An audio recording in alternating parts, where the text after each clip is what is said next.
Adaptogens. What are they? Where do they come from? What does it mean to be an adaptogen?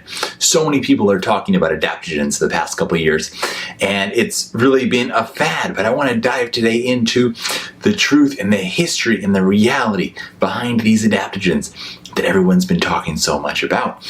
Now, adaptogens are something that have been consumed by humans around the world for thousands of years, and people have been for thousands of years experiencing the benefits of these herbs. But it wasn't actually until the year 1947 that a Russian physician and scientist, Dr. Nikolai Lazarev, coined the term adaptogens. Now, during World War II, Dr. Lazarev's work was centered around performance-enhancing stimulant drugs to help the war effort, right? But after the war, his focus turned to substances that could actually enhance well-being and performance without the kind of negative side effects that you see with drugs. So where did he start in terms of herbs? Well, he actually started with ginseng. Why ginseng? Well, first of all, it's the most famous herb in the world. Second of all, ginseng was something that the Russians had become aware of because in some of their past conflicts with China, they had been really impressed by the endurance and stamina over battles that lasted days on the part of these Chinese soldiers. And they found out that these Chinese soldiers were consuming ginseng every single day, and that was having a huge effect on their physical capabilities. And so they started studying first ginseng, but then they realized, okay, if ginseng is going to be the thing that we develop expertise in to help our soldiers, well, that's not going to work out too well if we end up in another conflict with China, because this herb that we need is now behind enemy lines and it can't actually grow very well in Russia, so it's not going to do us a whole lot of good.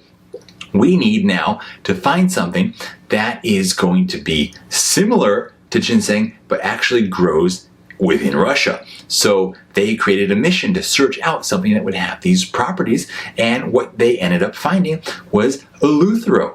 And eleuthero is also known as Siberian ginseng. Now, if you watched our video, which I will link below in the description, if you watched our video about the different kinds of ginseng, you will have learned that Siberian ginseng is not technically ginseng. It just has similar properties, and that's where it gets that name, but technically it is not even really related.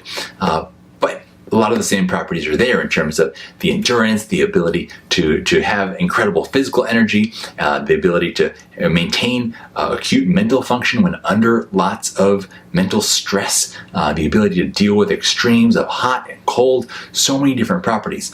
But this gives us a good look at what an adaptogen is. The idea with an adaptogen is it is going to have a remarkable ability to increase one's resilience to a wide variety of different physiological, emotional, chemical, biological stressors. So no matter what is challenging on your body, and because we can experience stress emotionally, right? But there's many other forms of stress. There's heat stressors, cold stress, there's stress of toxins, many forms of stress, stress from not sleeping enough, for example. And the idea with an adaptogen is it's going to strengthen your ability to withstand all of this. It's going to help your body maintain a healthy state of balance regardless of what kind of stress you're under. And it's not designed to stimulate bodily functions in just one direction or another. Like, it's not just going to give you more energy, or it's not just going to put you to sleep, or it's not just going to stimulate your immune system or suppress your immune system. These herbs have what's called dual directional activity in many cases, and are designed to bring the body into harmony, to help establish balance, so that no matter what challenges are coming at you, you can maintain this healthy, perfect equanimity. And that is really one of the ultimate measures of health, is how well you can maintain biological, mental, emotional balance no matter what kind of stress is coming at you. And that's really, truer in the modern world than it ever has been ever before. Now, we've made a lot of different videos about different adaptogens, and I highly encourage you to go watch some of those. So I won't go super in depth into a lot of the information about different adaptogens in this video necessarily, but I want to talk about a few just to give some examples. One of my favorites is Reishi Mushroom, and you see with Reishi that it decreases stress and anxiety on an emotional and a mental level, and at the same time it's also working on the immune system. Now, it's not just suppressing or stimulating the immune system. In fact, it's it's regulating it. So it's a great herb to take for immune support, to ramp up the immune system if the immune system needs to be stimulated a bit.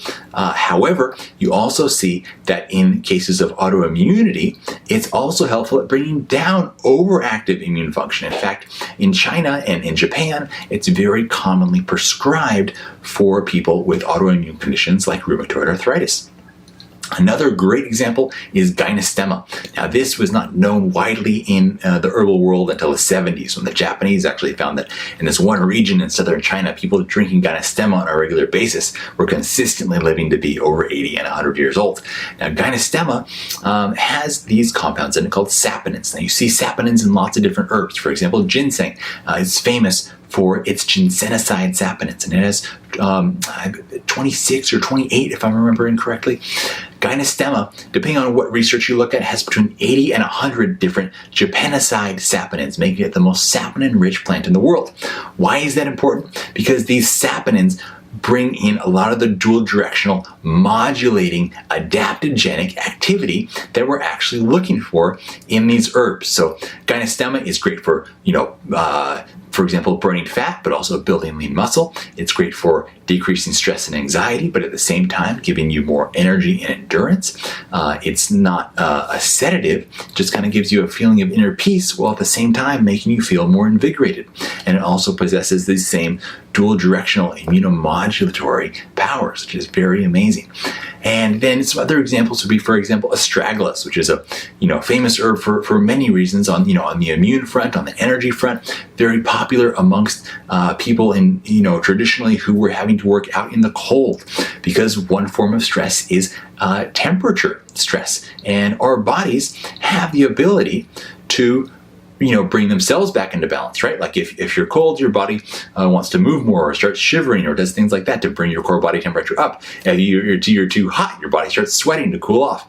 So ultimately, what these adaptogenic herbs are doing is strengthening the self-regulating capacity that our bodies already have. So I'm sure you know people who can't handle really hot weather. They struggle to adapt in hot weather. Similarly, I'm sure you know people who hate going out in the cold and always have to, they want to live somewhere, they want to live in Florida, and they want to put on lots of layers if they have to go out in the cold. They would never go out, on a freezing day in just a t-shirt and shorts, just to experience it and feel the freshness of it. Those are examples of people who are not self-regulating internally very well. And I'm sure we also know people who can be under great emotional stress or things that would cause a normal person great emotional stress, but they handle it. They're just solid as a rock. And other people, the littlest thing throws them off. So these herbs ultimately are strengthening the self-regulating capacity that your body was born with.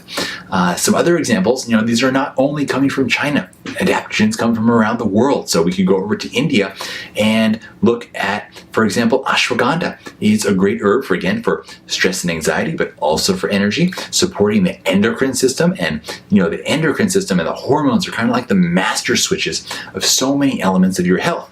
As you start getting those into a more balanced place, then so many aspects of your health start getting better. When your hormones are in a good place, you can handle stress way better. And adaptogens are not just plants. They come also from the animal world, things like Polyrhacus, for example, and deer antler, and even, for example, shilajit, which is a mineral pitch that's secreted out of the Himalayas. And the ancient yogis would see these monkeys that would go lick the shilajit as it was oozing out of the cracks in the rocks, and they would see these monkeys have incredible energy and be vibrantly healthy, and they started consuming it themselves. And shilajit for energy and just for overall robust vitality is an incredible thing to consume. So these are some of my favorite adaptogens, but there's so many more. I highly encourage you to watch some of our other videos to learn more about some different adaptogens and understand the way that you can incorporate these into your life so that your life just is so much better. You can take on more, you can handle more, or you can just, be taking on the same amount that you're taking on now if it's already a lot, and do it without suffering through the process. So you can live an extraordinary life and really enjoy it without it being so difficult, because life, should be enjoyable, should be fun. So Thanks so much for joining us today, guys. I really appreciate it. Hope you're all doing well and look forward to seeing you again soon.